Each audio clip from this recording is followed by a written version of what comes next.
আল্লাহ তাআলার ঘরে আল্লাহ তাআলার হুকুম পালন করার জন্য আসার সুযোগ করে দিয়েছেন। শুকরিয়া আদায় করি আলহামদুলিল্লাহ। জুমার দিন অনেক গুরুত্বপূর্ণ দিন। কি মনে করেন যে এই ক্লাসের মতোই বুঝছেন? ক্লাসে যেরকম কথার উত্তর দিতে হয় এরকম কি দিতে হবে? কথার উত্তর দিতে হবে। নাহলে কবর জিয়ারতের মতো। কবর জিয়ারত বুঝেন? কবরে গিয়ে মানুষ জিয়ারত করে মনটার কথা বলে, হ্যাঁ? ওইরকম আল্লাহ কথা বলতে হবে। আজকে কি বার? জুমা। জুমা বার অনেক কি আছে আমার কাছে। যেমন জুমার দিন গোসল করা সুন্নাত। এরপর যথাসাধ্য ভালো কাপড় পরিধান করে মসজিদে আসে গিয়ে সুন্নাত। মিসওয়াক করা, যারা গাড়ি থেকে আসবে তাদের জন্য পায়ে হেঁটে মসজিদে আসে গিয়ে সুন্নাত। এরপরে সূরা কাফের আমল করে কি করে? সূরা কাফের আমল করে। হাদিসের মধ্যে আছে যে ব্যক্তি সূরা কাহফ পড়বে প্রত্যেক শুক্রবারে আল্লাহ রাব্বুল আলামিন থেকে দাজ্জালের ফিতনা থেকে হেফাজত করবে। কিসের ফিতনা? দাজ্জালের ফিতনা থেকে। একদিন এক সাহাবী সূরা কাহফ পড়তেছিল, হঠাৎ দেখতেছে তার মাথার উপরে মেঘ এসে ছায়া দিচ্ছে। কি দিচ্ছে? মেঘ এসে ছায়া দিচ্ছে। তো সাহাবা রাসূল সাল্লাল্লাহু আলাইহি ওয়াসাল্লামের কাছে গিয়েছে, গিয়ে এই ঘটনা বর্ণনা করছে যে রাসূলুল্লাহ মেঘ সূরা কাহফ পড়তেছিলাম, একটা মেঘ এসে আমার মাথায় কি দিছে? ছায়া দিছে। তখন আল্লাহ রাসূল সাল্লাল্লাহু আলাইহি ওয়াসাল্লাম বলছে যে তুমি যে সূরা কাহফ পড়ছো এই জন্য মেঘ তোমাকে নিয়ে যেমন ছায়া দিছে, কিয়ামতের দিন একটা নূর এসে তোমার মাথার উপরে কি দিবে হবে? ছায়া দেবে। এজন্য সূরা কাহফের আমল করতে শুক্রবারে বলা যায়। বুঝছেন? বৃহস্পতিবার সুন্দর করা থেকে শুক্রবার সুন্দর করা পর্যন্ত অনেক অভ্যাস আছে। এই সময় মধ্যে কি করবে? সূরা কাহফ পড়বে। আরেকটা সবচেয়ে গুরুত্বপূর্ণ আমল হলো সেটা আল্লাহ রাসূল সাল্লাল্লাহু আলাইহি ওয়াসাল্লামের উপর বেশি বেশি দরুদ করা। কি করা? দরুদ করা। হাদিসের মধ্যে আছে বলা রাসূলুল্লাহ সাল্লাল্লাহু আলাইহি ওয়াসাল্লাম মান সাল্লা আলাইয়া হিনা ইউজি আশরা ওয়া হিনা ইউজি আশরা ওয়াজিবাত লাহু শাফাআতি ইয়াউমাল কিয়ামাহ। রাসূল সাল্লাল্লাহু আলাইহি ওয়াসাল্লাম বলেন যে ব্যক্তি সকালে 10 বার দরুদ শরীফ পড়বে আমল করে, বিকালে 10 বার। সকালে কয়বার? 10 বার। এবং বিকালে কয়বার? 10 বার। 10 বার।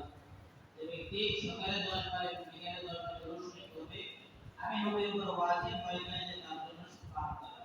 কিয়ামতের দিন আল্লাহ তাআলার সামনে তার জন্য সুপারিশ করা আল্লাহ রাসূলের উপর ওয়াজিব হয়ে যায়। এজন্য বেশি বেশি কি করতে হবে? দরুদ শরীফ আমল করতে হবে।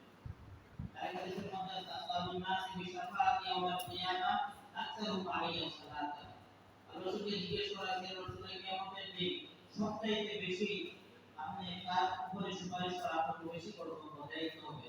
তখন আল্লাহ রাসূল সাল্লাল্লাহু আলাইহি ওয়াসাল্লাম বলেছে যে ব্যক্তি আমার উপর বেশি বেশি দরুদ পড়বে তার উপরে তার সুপারিশ করা আমার জন্য বেশি দায়িত্ব কর্তব্য।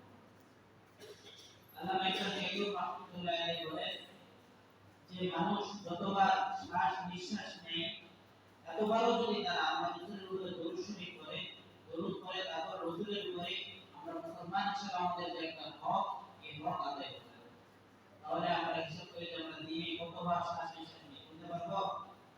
এতবারও যদি আমরা কি করি? দরুদ শরীফ করি, তারপর রাসূলের উপরে যে দরুদের যে একটা হক আমাদের আছে, আমরা তার উম্মত হিসেবে এই হক আদায় করব। এজন্য বেশি বেশি শুক্রবার দিন দরুদ শরীফ পড়া কি করব? চেষ্টা করব।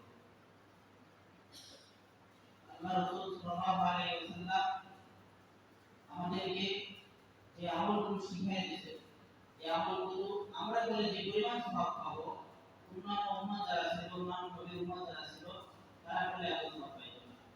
এটা আমাদের জন্য অনেক বড় একটা সৌভাগ্য। আমি যে সূরা বলেছি এই সূরার মধ্যে আল্লাহ তাআলা মানুষের ঈমান সম্পর্কে আলোচনা করেছেন। কি সম্পর্কে? ঈমান সম্পর্কে। আল্লাহ তাআলা মানুষকে সৃষ্টি করেছে, সৃষ্টি করার পরে ঈমান দান করেছে। ঈমান অনেক বড় একটা দৌলত, অনেক বড় একটা সম্পদ।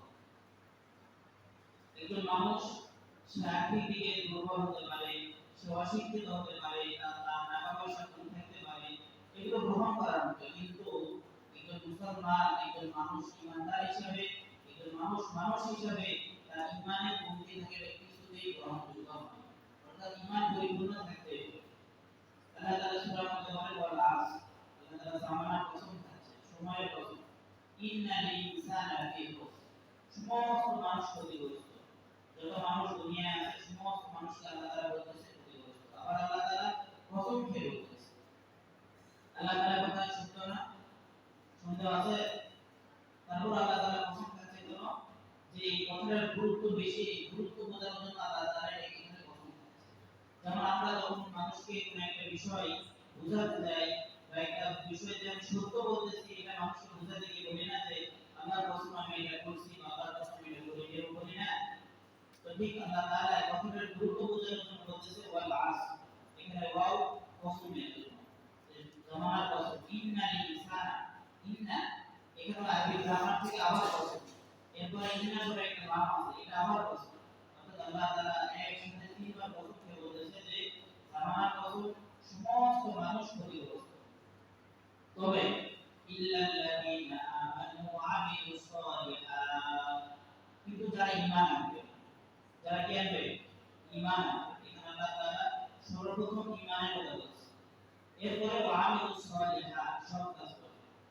অর্থাৎ একজন মানুষ মুসলমান তার সর্বপ্রথম দায়িত্ব ঈমান, এরপরে আমল সালেহ, এরপরে আল্লাহ তাআলা কি বলতেছে ওয়াতাওয়াসাউ বিল হক ওয়াতাওয়াসাউ বিস সাবর, সে সত্যের উপরে ধৈর্য ধারণ করে থাকবে, এগুলো পরের ছিল। কিন্তু আল্লাহ তাআলা এখানে সর্বপ্রথম যে জিনিসটা বুঝাইতে চেয়েছেন সেটা হলো ঈমান। ইল্লাল্লাযীনা আমানু, কিন্তু যারা কি আনবে? ঈমান আনবে, ওয়া আমিলুস সালিহাত, অর্থাৎ ঈমান আগে এরপর আমল সালেহ, সব কাজ, নামাজ, হজ, রোজা, যাকাত যা আছে এগুলো সবগুলো পরে আগে একজন মানুষের কি ঈমান থাকতে হবে। আল্লাহ রাব্বুল আলামিন কোরআনে আরেক জায়গায় বলেন যে মান আমিলা সালিহান মিন যাকারিন আও উনসা ওয়া মুমিন ফালানুহইয়ান্নাহু হায়াতান তাইয়্যিবা। আল্লাহ তাআলা বলেন যে যে কোনো পুরুষ মহিলা যেই হোক না কেন, মান আমিলা সালিহান মিন যাকারিন আও উনসা, পুরুষ হোক অথবা মহিলা হোক, যদি সৎ কাজ করে ও হুয়া মুমিন, আল্লাহ তাআলা এখানে শর্ত ধরে দিচ্ছে তাকে মুমিন হতে হবে। যদি কোনো পুরুষ অথবা মহিলা মুমিন হয়ে ভালো কাজ করে তাহলে আল্লাহ তাআলা এরপরে বলেন যে তারা দুনিয়াও হায়াতান তাইয়্যিবা, আমি আল্লাহ তাআলা তাকে নেক হায়াত দান করব, নেক হায়াত দান করব। এরপর আল্লাহ তাআলা বলতেছে তাকে আমি আখিরাতে প্রতিদান দেব। এরপর আরেক আয়াতের মধ্যে আল্লাহ তাআলা বলে যে আমি তাকে পরকালে জান্নাত দান করব। এই জান্নাত পেতে হলে, নেক হায়াত পেতে হলে, আল্লাহ তাআলার কাছে উত্তম প্রতিদান পেতে হলে সর্বপ্রথম আমাদেরকে মুমিন ঈমানদার হতে হবে। কি হতে হবে? ঈমানদার হতে হবে। যদি কোনো ব্যক্তি ঈমানদার না হয়, আল্লাহ তাআলা এখানে বলছে ও হুয়া মুমিন, তাই তাকে ঈমানদার হতে হবে। যদি কোনো ব্যক্তি ঈমানদার না হয়, সে নামাজ পড়ে, হজ করে, যাকাত দেয়, তাহলে সে গুনাহ আদায় করে না। সূরা বাকারার আয়াতের মধ্যে আল্লাহ তাআলা বলেন যে লাইসাল বিররু আন তুওয়াল্লু ওয়ুজুহাকুম কিবালাল মাশরিক ওয়াল মাগরিব, আল্লাহ তাআলা বলেছে যে তোমরা পূর্ব দিকে সিজদা করো বা পশ্চিম দিকে সিজদা করো, তোমরা যেদিকে সিজদা করো না কেন এগুলো আল্লাহ তাআলার কাছে কোনো আসল বিষয় নয়। আল্লাহ তাআলার কাছে আসল বিষয় হলো যে তোমরা আল্লাহর উপর ঈমান আনছো কিনা, আল্লাহ তাআলার নবীদের উপর ঈমান আনছো কিনা, আল্লাহ তাআলা নবীদের মাধ্যমে যে কিতাব আমাদের কাছে পাঠিয়েছেন এই কিতাবের উপর তোমরা ঈমান আনছো কিনা। অর্থাৎ আল্লাহ রাসূল সাল্লাল্লাহু আলাইহি ওয়াসাল্লামকে নবুয়ত দান করার পরে রাসূলুল্লাহ সাল্লাল্লাহু আলাইহি ওয়াসাল্লাম সহ সমস্ত সাহাবায়ে কেরাম নামাজ পড়তো মসজিদুল আকসার দিকে, বাইতুল মুকাদ্দাসের দিকে। 16-17 মাস নামাজ পড়ার পরে আল্লাহ তাআলার পক্ষ থেকে আদেশ আসলো যে এখন থেকে আপনি বাইতুল্লাহর দিকে অর্থাৎ বাইতুল্লাহ শরীফের দিকে ফিরে নামাজ পড়েন। যখন আল্লাহ তাআলার পক্ষ থেকে আয়াতটা নাযিল হলো তখন ইহুদি খ্রিস্টানরা এটা বিরোধিতা করলো, কারণ তারা চাচ্ছিল যে বাইতুল মুকাদ্দাসের দিকেই তারা ফিরে নামাজ পড়বে, তারা বাইতুল্লাহ শরীফের দিকে ফিরে নামাজ পড়বে না। তো তখন তারা পরস্পর যখন এই বিষয়টা নিয়ে যখন একপর্যায়ে ঝগড়া বিবাদের দিকে চলে গেল, তখন আল্লাহ তাআলা এই আয়াত নাযিল করে বললেন যে তোমরা পূর্ব দিকে নামাজ পড়ো, পশ্চিম দিকে নামাজ পড়ো, যেদিকে নামাজ পড়ো না কেন এটা আল্লাহ তাআলার কাছে কোনো গুরুত্বপূর্ণ নয়।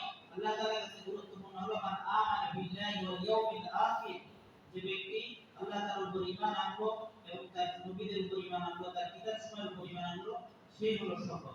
আর আল্লাহ তাআলার কাছে এটাই গুরুত্বপূর্ণ, অর্থাৎ ঈমানই একমাত্র আল্লাহ তাআলার কাছে সবচেয়ে গুরুত্বপূর্ণ।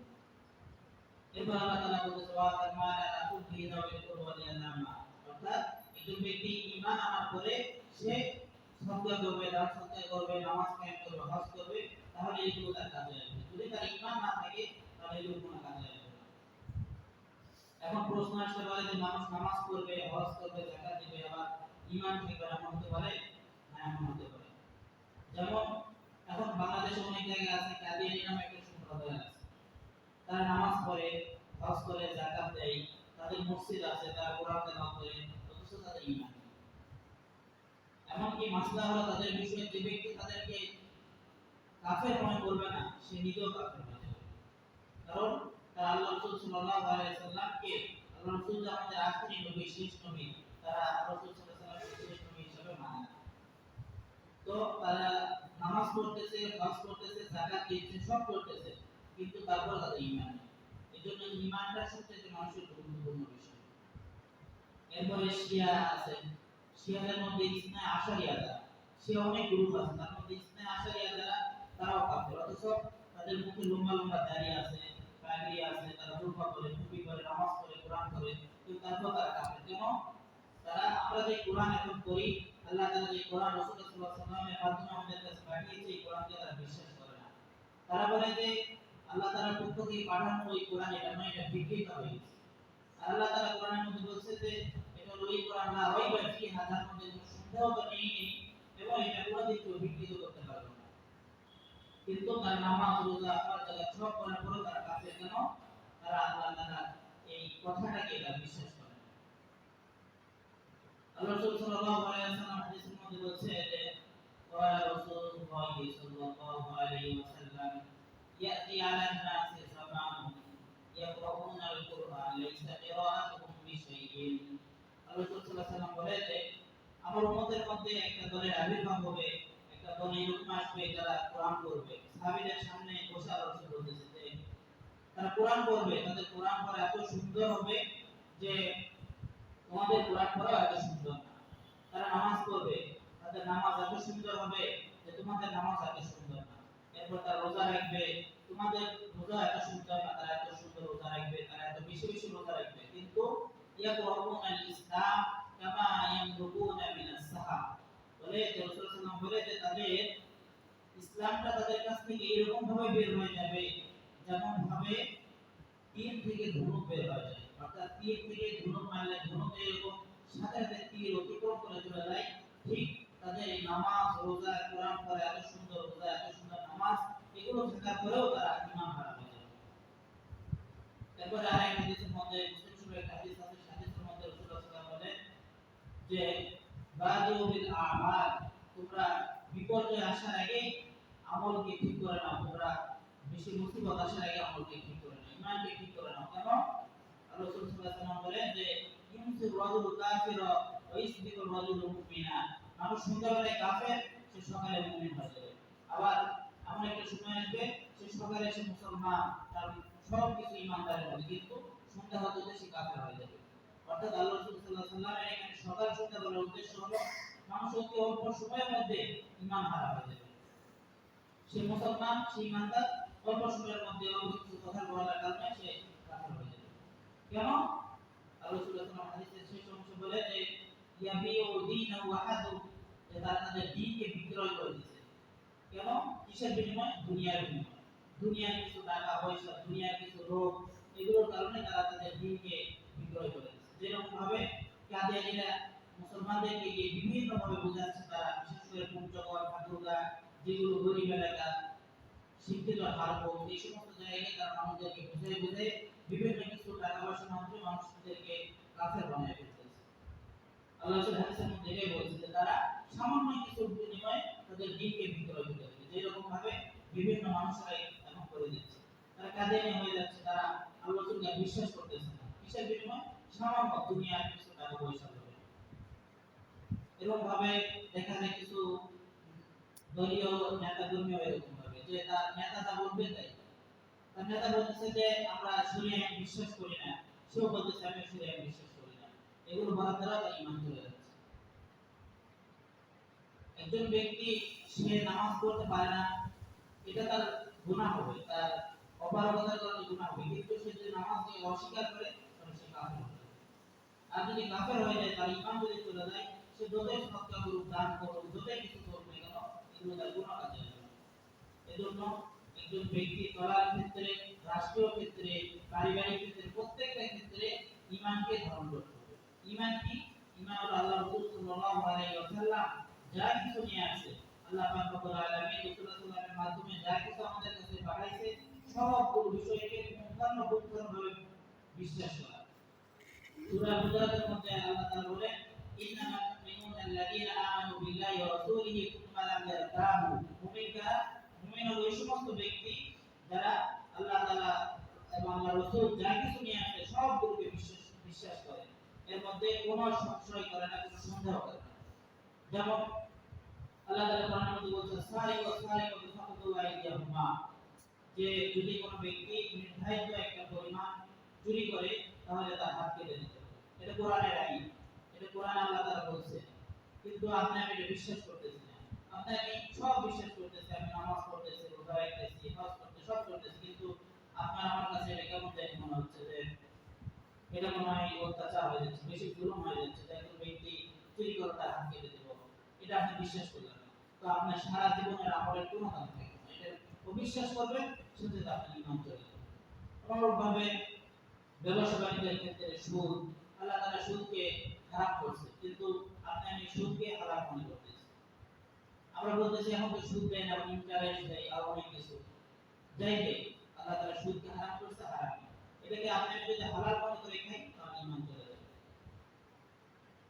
অনুরূপভাবে রাষ্ট্র আইন বিচার এগুলোর ক্ষেত্রেও একজন মানুষের অপরাধ করলে তার বিচার কি হবে এগুলো কোরআনে আছে। যেমন একজন ব্যক্তি যদি জেনা করে, সে যদি ধর্ষণ করে, কোরআনে আছে যে তাকে পাথর মেরে হত্যা করা হবে। কিন্তু আপনি আমি মনে করতেছি যে ইসলাম বলে সুন্দর, শান্তি ধর্ম সবই ঠিক আছে, কিন্তু এটা কেমন জানি একটু বেশি কষ্টের বিষয় হয়ে যাচ্ছে। তো এইগুলো এটা আপনার আমার কাছে অপছন্দনীয়, এই কারণে ঈমান চলে যাবে। এত কষ্ট করে নামাজ পড়তেছি, এত কষ্ট করে ইবাদত বন্দি করতেছি, শীতের সময় যখন হয় তখন ফজরে কত কষ্ট করে নামাজ পড়তেছি, কিন্তু এই যে একটা বিষয়কে অস্বীকার করার কারণে আপনার আমার ঈমান চলে যাচ্ছে। এজন্য ঈমান অনেক সূক্ষ্ম একটা বিষয়। নামাজ পড়তে পারতেছি না, হ্যাঁ এটা আমার অলসতার কারণে বা যে কোনো কারণে পারতেছি না, এটা আমার গুনাহ হবে। আমি হারাম থেকে বাঁচতে পারতেছি না, সুদ খাচ্ছি, কিন্তু সুদকে হারাম মনে করে খাচ্ছি, এজন্য আমি ফাঁসে হব, গুনাহগার হব, কাফের হব না। কিন্তু আমি যদি এটাকে হালাল মনে করে খাই তাহলে আমি ঈমান চলে যাবে। অনুরূপভাবে ইসলামের প্রত্যেকটা বিষয় যেগুলো ইসলামী রাষ্ট্রের ক্ষেত্রে বিশেষ করে এগুলো মানতে পারতেছি না, আমাদের রাষ্ট্র হচ্ছে না, ঠিক আছে, কিন্তু এগুলো মনে করেন ভালোবাসা, যে না এগুলো আমি ভালোবাসি, সমর্থন করি, কিন্তু কোনো কারণে হচ্ছে না, তাহলে তারা আমরা গুনাহগার হবো, কিন্তু ঈমান হারাবো। এত কষ্ট করে নামাজ পড়ে যদি ঈমান হারা হয়, কবরে যায়, তাহলে কি অবস্থা? এজন্য প্রত্যেকটা ক্ষেত্রে ঈমানকে সবচেয়ে বেশি গুরুত্ব। আল্লাহ তাআলা কোরআনের মধ্যে বলেছে যে ওয়াল্লাযী খালাকাকুম ফামিনকুম মুমিন ওয়া মিনকুম কাফির। আল্লাহ তাআলা বলেছে যে আমি মানুষকে সৃষ্টি করছি, হয় সে মুমিন হবে নাহলে সে কাফের হবে। মুমিন কাফের দুইটা মিশ্রিত একজন ব্যক্তির মধ্যে, সে মুমিন আর সে কাফের এরকম হতে পারে না। হয় তাকে মুমিন হতে হবে অথবা কাফের হতে হবে। এরপরে হযরত আমর ইবনে আস রাদিয়াল্লাহু তাআলা বলেন যে ইয়াতি আলা নাস জামাআতুন ইয়াজতামিউনা ফিল মাসাজিদ লাইসা ফীহিম মুমিন। একটা সময় আসবে যে মসজিদের মধ্যে মানুষের অভাব হবে, মসজিদ ফুল পরিপূর্ণ মানুষ থাকবে, নামাজ পড়বে সবাই, কিন্তু লাইসা ফীহিম মুমিন, তাদের মধ্যে একজন মুমিন পাওয়া যাবে। যে কাদিয়ানী যারা আছে, এদের মসজিদে কত মানুষ, এদের যারা এদের বিশ্বাস, এদের আকীদায় যারা আছে তারা নামাজ পড়তেছে, কিন্তু তারা একজন কি না, মুমিন না। এরপরে শিয়াদের মধ্যে ইসলামে আশারিয়া যারা, বিশেষ করে এরা কত সুন্দর করে নামাজ পড়তেছে, জুব্বা পড়তেছে, পাগড়ি পড়তেছে, কিন্তু লাইসা ফীহিম মুমিন। যারা রাসূলের সাহাবী আজকে 1400 বছর আগে বলে গেছে যে লাইসা ফীহিম মুমিন, তার মধ্যে একজনই কি নেই, মুমিন নেই। এজন্য ঈমান এটা সবচেয়ে গুরুত্বপূর্ণ। নিজে বাস্তবায়ন করতে পারা না পারা এটা আলাদা বিষয়, নিজের অপারগতা এটা আলাদা বিষয়, কিন্তু অবিশ্বাস করা এটা সবচেয়ে বেশি খারাপ। একটা বিসমিল্লাহ, এই বা বিসমিল্লাহর বাকে যদি আপনি অস্বীকার করি তাহলে ঈমান চলে যাবে। ঈমানটা অনেক গুরুত্বপূর্ণ। ঈমানটা কি রকম? সহজে বলতে গেলে একটা অঙ্কের মতো। দোয়া অঙ্কের মধ্যে এক লিখি, এক লিখে একের পর একটা শূন্য দিলে 10 হয়, আরেকটা শূন্য দিলে 100, আরেকটা দিলে 1000। এবার যত সংখ্যা বাড়াবো, আমরা শূন্য বাড়াবো, তত সংখ্যা মান বাড়বে। কিন্তু আমরা এক লিখি, কিন্তু শূন্য দিয়ে যাচ্ছি, অনেক শূন্যর কোনো দাম আছে? কোনো দাম নেই। 1 2 3 4 5 এগুলো একটাও দিন, 1 থেকে 9 পর্যন্ত একটাও আমরা দিলাম না, কিন্তু অনেক শূন্য দেখলাম, এটার কোনো দাম নেই। তো ঠিক আমাদের ঈমান নাই, কিন্তু নামাজ পড়লাম, হজ করলাম, যাকাত দিলাম, আল্লাহর হুকুম মতো চললাম, দান সদকা করলাম, গরিব মিসকিনকে খাওয়ালাম, এটা কোনো দাম নেই। ইমানটা ইমানটা হলো সেখানে একের মতো, অর্থাৎ ইমান হলো এক। এরপর আপনি নামাজ পড়ছেন, তো আপনার বাড়ছে, দাম বাড়ছে, হজ করছেন আরো দাম বাড়ছে, যাকাত দিয়েছেন আরো দাম বাড়ছে, এভাবে আপনার মূল্যবান হবে, আপনার দামি হবে। কিন্তু আপনি যদি ঈমান না থাকে, আপনি নামাজ, হজ, রোজা, যাকাত এগুলো করা যাবে না। এজন্য আল্লাহ তাআলা যে সমস্ত বিধানগুলো আল্লাহ তাআলা আমাদের কাছে পাঠাইছে কোরআনের মাধ্যমে, এগুলো আমাদের বুঝে আসুক, যে বুঝে না আসুক, সব যে আমাদের বুঝে আসবে এমন না। এজন্য যেগুলো বুঝে আসবে সেগুলো মানতে হবে, যেগুলো বুঝে আসবে না এগুলোও মানতে হবে। আর রাসূলুল্লাহ সাল্লাল্লাহু আলাইহি ওয়াসাল্লাম সহ সাহাবায়ে কেরাম যারা ছিল, তারা এইভাবেই চলছে যে রাসূল সাল্লাল্লাহু আলাইহি ওয়াসাল্লাম একটা কথা বলছে, তো তারা এটা মেনে নিচ্ছে, তাদের বুঝে আসলেও মানছে, বুঝে না আসলেও মানছে। এজন্য ইসলামের বিশেষ করে যে বিধানগুলো ঈমান ভঙ্গের কারণ যেগুলো আছে, এগুলো ভালোভাবে জেনে আমাদের ঈমান যেন কোনোভাবেই নষ্ট না হয়, এদিকে খেয়াল রেখে নিজের ঈমানকে পরিপূর্ণ রেখে ইবাদত বন্দেগী করার চেষ্টা করব। আল্লাহ তাআলা আমাদের সকলকে ঈমানকে ঠিক রেখে